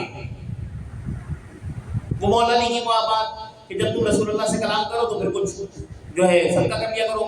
یہ آیت سے مولا علی کے نازل ہوئی تھی، آپ نے سنا اور صدقہ کیا 1 دینار اور اس کے بعد حضرت سے نبی علیہ السلام سے کلام کیا اس آیت کے دوبارہ منسوخ ہونے کا حکم آ گیا. بس اتنی دیر اس آیت پر کسی دوری کائنات میں کسی ایک شخص نے عمل کیا وہ مولا علی ہے. تو اسی طرح سے چیزیں ناسخ بھی اور منسوخ بھی ہیں. تو نے کہا وہ آیت منسوخ ہو گئی. اب بات یہ تھی کہ 9 ہجری کے بعد 10واں ہجری اور بس بات ختم. تو وہاں پر موقع نہیں ملا ان خارجیوں کو. رب کو پتا تھا کہ میرے صدیق کی شان بیان کروں گا 9 سال پہلے. 9 سال میں یہ بہت ساری آیتیں بول جائیں گے جسے گھما پھرا کے بتائیں گے یہ اس سے منسوخ کر دی گئی. اسی لیے رب نے 9 سال تک انتظار کیا اور اس کے بعد یہ صدیق کی شان بیان کی کہ اب تم اسے ناسک کے زمرے میں ڈال بھی نہیں سکتے. تو یہ بات یہ صدیق ہے ان کی شان بھی اللہ اس طرح بیان کرتا ہے کہ کوئی آج کوئی کالا، کوئی چوڑا، کوئی بدبخت یہ نہیں کہہ سکا کہ آیت منسوخ. اس کی کان ٹوٹ جاتی ہے بات کہ اس کی کوئی دلیل ہی نہیں کہ آیت منسوخ ہے، کہہ نہیں سکتا. سب چیزوں میں اس نے کچھ نہ کچھ قرآن کے اندر بھی اپنی الفاظ گھسیٹ دیے، انہوں نے اپنی چیزیں ڈال دی. لیکن پھر بھی شاید کے بارے میں کہہ نہیں سکتے. تو اللہ تعالیٰ کی حکمت ہے, وہ جانتا ہے مجھے کب کیا کام کرنا ہے. یہ اللہ کی حکمت ہے کہ صدیق اکبر کا مقام ہے کہ 9 سال کے بعد اللہ تعالیٰ وہ شکر جو ہے وہ احسان یاد دلا رہا ہے, وہ بات یاد دلا رہا ہے کہ جب حضور نے کہا تھا کہ لا تحزن اے صدیق غم نہ کرو ان اللہ معنا, اللہ ہمارے ساتھ ہے. تو اللہ جس کے ساتھ ہے وہ صدیق اکبر ہے. رسول اللہ کے بعد جس کے ساتھ اللہ ہے, قرآن جس کی گواہی دے رہا ہے. آپ کو میرے ساتھ ہے یا نہیں ہے ہمیں پتہ نہیں ہے, لیکن یہ تو اللہ ہی جانتا ہے. لیکن جس کے ساتھ ہے, قرآن جس کی گواہی دے رہا ہے, وہ صدیق اکبر ہے. اب اگر آپ چاہتے ہیں کہ اللہ آپ کے ساتھ ہو جائے تو آپ اس کے ساتھ ہو جائے جو اس کے ساتھ اللہ ہے. میں سمجھ گیا. اگر آپ چاہتے ہیں کہ اللہ آپ کے ساتھ ہو جائے تو آپ اس کے ساتھ ہو جائے جس کے ساتھ اللہ ہے, یعنی صدیق اکبر کے آپ ساتھ ہو جائیں. جب آپ صدیق اکبر کے ساتھ ہو جائیں گے تو اللہ آپ کے ساتھ ہو جائے گا. اللہ نے صدیق کا دامن پکڑ لیا تو بس صدیق ہمارے, تو بس یہ یاد رکھیں. اور آقا علیہ السلام کے محبوب ترین لاڈلے ترین صحابی ہیں صدیق اکبر. تو حضور کی بڑی خاص محبت ہے. اور آپ کو وہ مقام ملا ہوا ہے, آپ کو وہ مقام ملا ہے کہ جو اصحاب میں نبی علیہ السلام کے نہیں, حضور کے اصحاب کی بات نہیں ہو رہی, یہ تو ساری نبیوں کے اصحاب میں کسی کو مقام نہ ملا, کسی کو مقام نہ ملا. ایک بار درود پڑھ لیں اللہ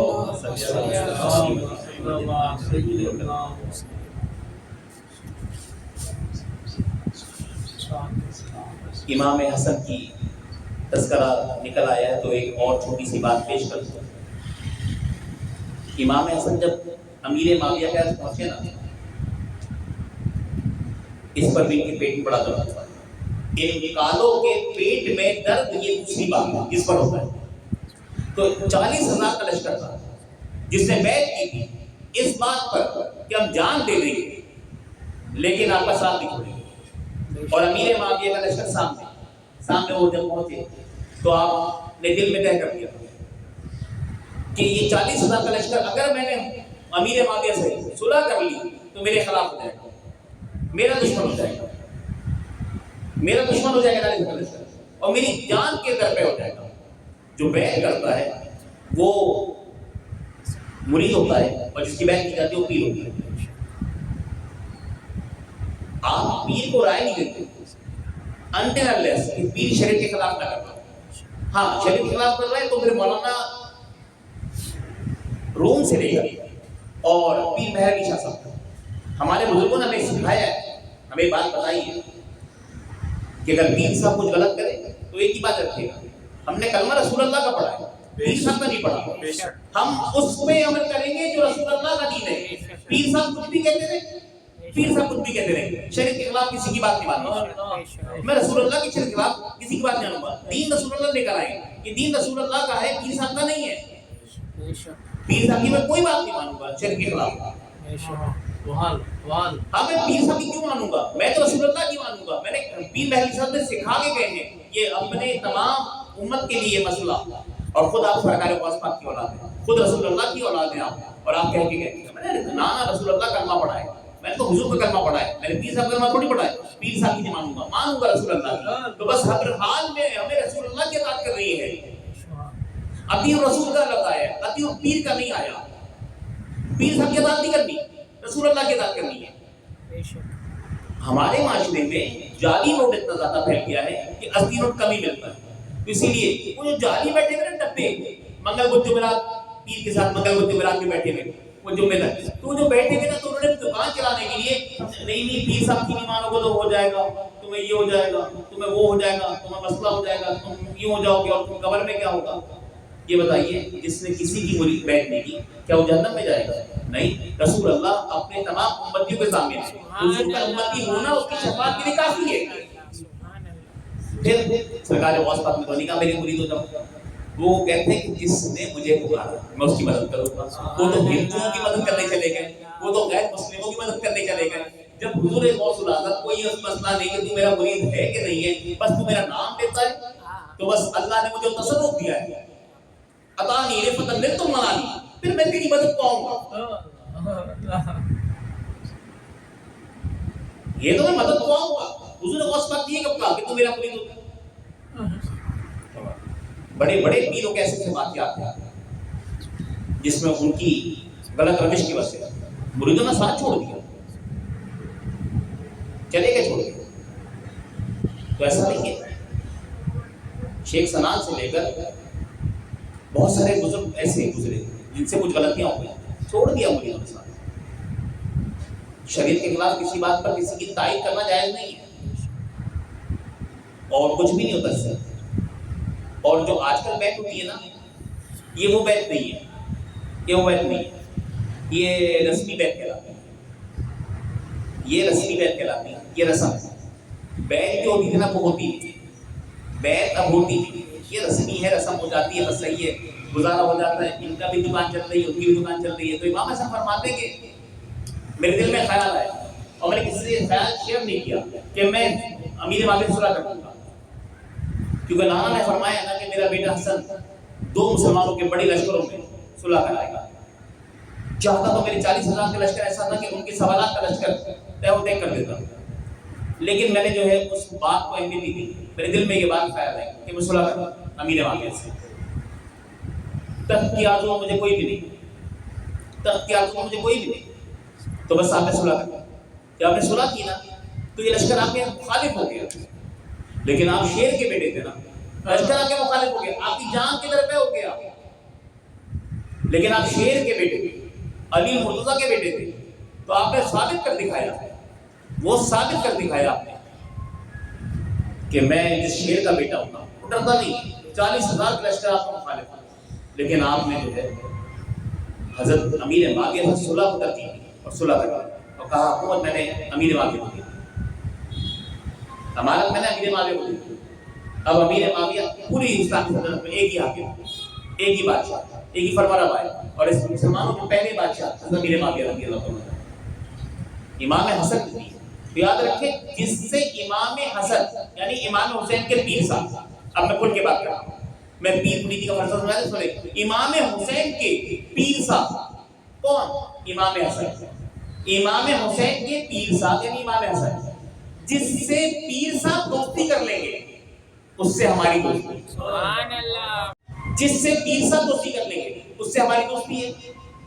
اور جس سے ان کا خلیفہ اکبر امام حسین، وہ خلیفہ اکبر ہے، ان کے سجادے بنے، امامت کے بارے میں ہوئی، تو جس سے وہ لڑیں گے اس سے ہماری لڑائی ہے. اسی لیے امیر معاویہ سے ہم صلح کرتے ہیں اور ان کے ساتھ محبت اور الفت کا ذکر کرتے ہیں. اور یزید، امام حسین نے یزید سے کے خلاف جنگ کی، خروج کیا، اور آپ حق پر قائم رہے. یزید کی آپ نے جو ہے بیعت نہیں کی، تو ہم یزید کو ساری عمر لانتی ملامتی کہتے ہیں، اور اسے ہم جو ہے گناہگار اور فاسق و فاجر مانتے ہیں، اور اسے جہنمی بھی کہتے ہیں. تو ہم اس سے لڑتے ہیں، اور ہم وقت کے جتنے بھی یزید ہیں سب سے لڑنے کو تیار ہیں. کیونکہ ہماری ماں نے ہمیں ایک بات پڑھا دی کہ میں حسین ہوں. ہماری ماں نے ہمیں ایک بات پڑھا دی، میں حسین ہوں. جب میں حسینی ہوں تو بس اب وقت کا یزید کسی مقام پر، کسی منزل پر ہو، میرے قدم لڑکھڑائیں گے نہیں. کیا ہوگا؟ یہی تو ہوگا کہ وہ سر سنا پر ہوگا، لوگ سنا پر ہوگا نا سر، کوئی بات نہیں، وہ نہیں، گردن اترے گی نہیں تب تک حق ادا ہوگا نہیں. لیکن حق کہنے سے پیچھے نہیں ہٹوں گا. جس کے پاؤں لرزتے ہیں نا، کہ بات خود فرماتے ہیں، کافر کی موت سے لرزتا ہو جس کا دل، کافر کی موت سے لرزتا ہو جس کا دل. کون کہتا ہے اسے مومن کی موت مر؟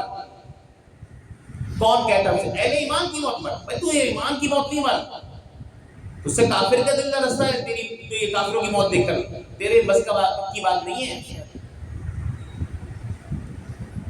اور ایک جگہ فرماتے ہیں شہادت گاہ الفت میں قدم رکھنا. لوگ آسان سمجھتے ہیں مسلمان ہونا، تو یہ آسان بات نہیں. مسلمان میں مسلمان ہوں، میں بھی مسلمان ہوں، میں بھی مومن ہوں، ایسا کوئی چکر نہیں.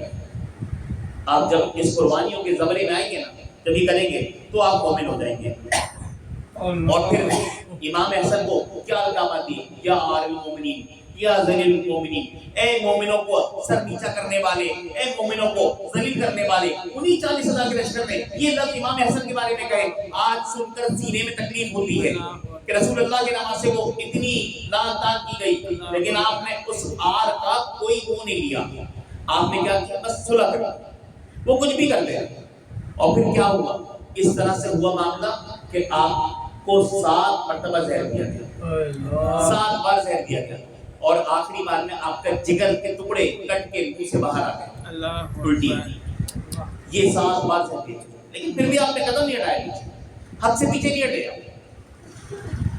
اور آپ نے جو تربیت کی نا مولا علی کے جانے کے بعد، خاندان کے سارے افراد کے ہاتھ مولا علی کے جانے کے بعد جب علی کی شہادت کا وقت آیا، علی کے دنیا سے جانے کا وقت آیا، تو مولا علی نے سب کو بلایا. بلانے کے بعد ایک ایک کو بلایا، اور بلانے کے بعد سب کا ہاتھ حسن کے ہاتھ میں دیا. مسلم حسن کے ہاتھ میں، عبداللہ حسن کے ہاتھ میں، حسن کے ہاتھ میں، عمر حسن کے ہاتھ میں، ابی بکر محمد بن ابی بکر حسن کے ہاتھ میں، سب کا ہاتھ حسن کے ہاتھ میں دیا. کہ حسن آج سے میرے بعد اس خاندان کے امیر، اہل بیت رسول کے امیر تم، اہل بیت رسول کے امیر تم ہو، آج سے قافلہ تمہارے ہاتھ ہے. تو سب کے ہاتھ میں دیا. اور جو انہوں نے پرورش کی نا، اور جو انہوں نے تربیت کی نا، مولا علی کے 10 سال کے بعد امام حسن کی شہادت. مولا علی کے دنیا سے پردہ کرنے کے 10 سال کے بعد امام حسن کی شہادت. انہوں نے 10 سال میں جو تربیت کی اپنے چھوٹے بھائی بہنوں کی، ایسی تربیت کی آپ نے، ایسی تربیت کی آپ نے چھوٹے بھائی بہنوں کی کہ اس کا عالم دیکھو کہ جو سفیر حسین ہے کربلا میں، دونوں بڑے مشہور ہیں، ایک وزیر حسین، ایک سفیر حسین. وزیر حسین وہ ہے جن کا نام ہے حضرت عباس علمبردار، اور سفیر حسین کو جس کا نام ہے مسلم بن عقیل رضی اللہ عنہ. مسلم بھی شیر اور عباس بھی شیر، اور یہ شیر کے وزیر و سفیر ہیں، اور یہ شیر کی تربیت یافتہ ہیں، اور شیر کے بیٹے ہیں. حسن کی تربیت یافتہ ہیں اور ولی کے بیٹے ہیں. تو یہ جس خاندان کے پروردہ ہیں نا، تو یہ جب مسلم بن عقیل کو 1100 خط آ گئے نا امام حسین کے پاس مکے میں، کیونکہ 28 رجب کے بعد 2 تاریخ کو آپ پہنچ گئے تھے مکے، 2 شعبان کو، اور 2 شعبان سے 8 ذی الحجہ تک آپ مکے میں رہے. اس دوران میں 1100 خط ہوتا ہے. اس زمانے میں ایک خط آنا بڑی بات ہوتی تھی کہ قاصد آتا کئی دنوں کا میلوں سفر طے کر کے آتا، گھوڑے پہ اونٹوں پہ، رات کو رکتا، پھر دن میں سفر کرتا، اس طرح سے آتا. لٹ جانے کا بھی خدشہ تھا، بہت کچھ ہوتا تھا، لیکن اس کے باوجود یکے بعد دیگرے پے در پہ 1100 خطوط کا آنا. اور پھر اس میں خطوط کے اندر مضمون کیا ہے کہ اے حسین، اگر آپ نے ہماری نہیں سنی اور آپ نہیں آئے تو ہم قیامت کے دن اللہ کی بارگاہ میں یہی عرض کریں گے کہ ہم نے حسین کو دعوت دی تھی کہ پورا کوفہ حسین کی بیعت کرنے کو تیار ہے. ہم نہ یزید کو مانتے ہیں اور نہ عبید اللہ بن زیاد کو مانتے ہیں. ہم کسی بھی ظالم اور فاسق و فاجر کو نہیں مانتے اور نہ اس کی بیعت کرنے کو تیار ہے. آپ آ جائیں. اور ہم نے دعوت دی اللہ، اور اس حالت میں کہ جب ایک خط جانا مشکل ہے، 11 خط بھیج دے حسین کو. مولا حسین نے ہماری طرف کوئی نظر التفات نہیں کی. اب جو معاملہ ہے میرے رب، اب یہ ہمارے ہاتھ میں نہیں. ہم مجبور ہیں، ہم حکومت سے لڑ نہیں سکتے بغیر کسی قائد کے، تو ہم بیعت کر لیں گے. تو بیعت اللہ نے جانا فاسق و فاجر کی، اس ظالم کی بیعت کر لیں گے. جب یہ سب الفاظ یہ مضامین گئے تو آپ نے اپنے سفیر یعنی مسلم بن عقیل سے کہا، بھائی مسلم، اتنے خطوط آئے ہیں اور اس میں اس طرح کے مضامین درج ہے، یہ خط تمہارے سامنے ہے، اب بتاؤ میں کیا کروں. تمہیں میں سوچتا ہوں کہ تم چلے جاؤ پھر اور جا کے حالات پتہ کر کے آؤ، حالات پتہ کر کے آؤ. مسلم بن عقیل کے 4 بیٹے تھے. 2 چھوٹے والے ضد کرنے لگے، 2 چھوٹے والے، جو بڑے والے تھے اسے مکے میں چھوڑا. 2 چھوٹے ضد کرنے لگے کہ ابا ہم بھی ساتھ جائیں گے. 2 چھوٹے بچوں کو لیا اور ان کو لے کر آپ سفر پہ روانہ ہوئے. آپ کے آنے کی خبر ہوئی اہل کوفہ کو. کچھ جانشاران بھی تھے، کچھ جانشاران بھی تھے. دامن وقت میں گنجائش نہیں ہے کہ میں تفصیل بتاؤں، کے نام بتاؤں. بس مختصر کچھ جانشار تھے،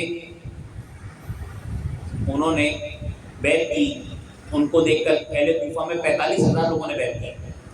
اور اس کے بعد عبید اللہ بن زیاد آ گیا، گورنر کوفہ کو موصول کیا، نعمان کی موصولی اور عبید اللہ بن زیاد کا امیر بننا. خبر ملنے کے کوفے کے اندر مسلم بن عقیل کی بیعت ہو رہی ہے اور ایک دن میں 45,000 لوگوں نے بیعت کر لی. ایک دن میں 45,000 لوگوں نے بیعت کر لی، بہت بڑی بات۔ اتنا بڑا لشکر، اتنا تو فوج کے پاس بھی نہیں ہے، گورنمنٹ کے پاس اتنا بڑا لشکر نہیں کہ 45,000 کا مقابلہ کر سکے۔ یہ بات پتہ لگی، اس نے سیدھا سیدھا بڑے بڑے رسائے کوفہ کو اٹھا لیا۔ کوفے کے لوگوں نے محاصرہ کر لیا، انہوں نے کہا کہ دیکھو میں تمہاری گردن مار دوں گا، یہ باہر محاصرہ کیا میں جو ہوگا بعد میں دیکھا جائے گا، تمہاری گردن مار دوں گا، اب تم ان سے کہو جو تمہارے گھر والے ہیں وہ چلے جائیں۔ آہستہ آہستہ لوگ چھٹنا شروع ہوئے، جو جس کا تھا وہ چلا گیا۔ اب وہ 45,000 کا لشکر، باقی بچ گیا 5,000 کا لشکر۔ 5,000 کا لشکر المختصر مغرب کی نماز پڑھنے کی مسجد میں رکے۔ 5,000 کا لشکر جب سلام پھیرا تو 500 بھی نہیں بچے۔ جب دوبارہ سلام پھیرا، نیت باندھی سنتوں کی، تو کوئی نہیں بچا۔ اور بہت ساری کتابوں میں اس طرح بھی ہے کہ آخر میں 500 لوگ رہ گئے تک جنازہ، اور آپ نے 3 فرض کی نیت باندھی، جب آپ نے سلام پھیرا تو کوئی نہیں بچا۔ آپ تنہا تھے، آپ تنہا تھے۔ رات کے وقت کوفے میں تمام دروازے بند، تمام گھروں کے دروازے بند۔ ایک بوڑھی عورت جو اپنے بیٹے کے انتظار میں دروازے پہ تھی، اس بیٹی کی تسبیح پڑھ لی تھی۔ اس نے کہا کہ آپ کون ہیں مسافر، رات کے وقت تنہائی میں، جبکہ حالات اتنے خراب ہیں، مسلم کو ڈھونڈنے میں جگہ جگہ چھاپے پڑ رہے ہیں، آپ کون ہیں؟ انہوں نے کہا میں ہی مسلم ہوں۔ وہ مومنہ تھی، اس نے کہا کہ ارے آپ مسلم ہیں، آپ رسول اللہ کے خاندان سے، آپ اہل بیت سے، اور آپ مسلم میں نکیل ہیں، آپ میرے گھر میں آ جائیں۔ کھانا کھلایا، نماز کی جگہ دی، کمرے میں کر بیٹا رات کے تھکا حال آیا، اور آنے کے بعد ماں کو دیکھ رہا ہے کہ کبھی ادھر جا رہی ہے، کبھی ادھر جا رہی ہے، کبھی اس کمرے میں جھانک رہی ہے، کبھی مائی کیا مسئلہ ہے؟ اس طرح سے بے قرار تو ہوتی نہیں ہے، ایسا کیوں پریشان ہے؟ کہنے لگی بیٹا اگر تو قسم کھا کہ یہ راز جو میں تجھے بتانے والی ہوں تو کسی کو نہیں بتائے گا، تم مجھے بتا دے۔ ماں سے اس نے قسم کھا لی۔ اس نے کہا بیٹا میں نا بڑی خوش نصیبی اپنے اندر محسوس کر رہی ہوں آج کہ آج میرے گھر میں رسول اللہ کا خاندان مسلم میں نکیل اہل بیت میں سے وہ میرے گھر مہمان آئے ہیں، تو میں اس بات کو بڑی خوشی محسوس کرتی ہوں، بار بار جا کے دیکھتی ہوں کہ آرام میں کوئی چیز مفت تو نہیں ہو رہی، کوئی پریشانی تو نہیں ہے، کچھ چاہیے تو نہیں، بس اس خوشی میں بار بار جا رہی ہوں، مجھے نیند نہیں آ رہی۔ بیٹا دلی دل میں خوش ہو گیا، دلی دل میں خوش ہو گیا کہ یہ تو بڑا معاملہ اچھا ہو گیا۔ دن بھر میں جس کے لیے تلاش میں چکر کاٹتا رہا، تھکار کے رات کو گھر آیا اور گھنٹوں میں نے ضائع کر دیے، وہ بندہ تو میرے گھر میں ہی ہے۔ صبح فجر کی نماز سے پہلے بیٹا گھر سے نکل گیا۔ مسلم پہ اکیلے بھی فجر کی نماز پڑھ کے مسلے سے اٹھے نہیں ہے، نماز پڑھ کے دعا مانگ کے وہیں بیٹھے ہوئے تھے کہ آپ نے گھوڑوں کی ٹانگوں کی آواز سنی، آپ نے سنی، آپ سمجھ گئے کہ کوفی یہ لشکر ہے، کوفی لائی، یہ وعدے کے کبھی پکے نہیں، یہ کوفی کبھی وعدے کے پکے نہیں۔ آپ نے سمجھ لی یہ بات، آپ نے اپنی ذرہ پہنی، تلوار کو نیام سے باہر کیا، گھر سے باہر نکالا۔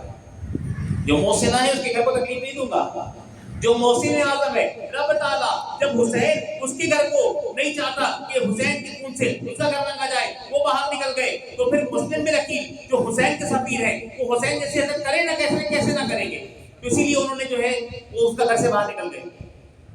300 کا لشکر دیا، لشکر پہ حملہ کر دیا، آپ نے لشکر کو کاٹنا شروع کیا۔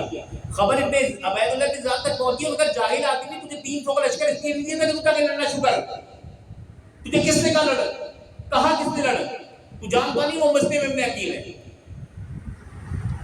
وہ علی کا بھتیجا ہے، وہ حسین کا پروردہ ہے، وہ شیر کا شاگرد ہے، اسے لڑ کر نہیں قابو کر سکتا۔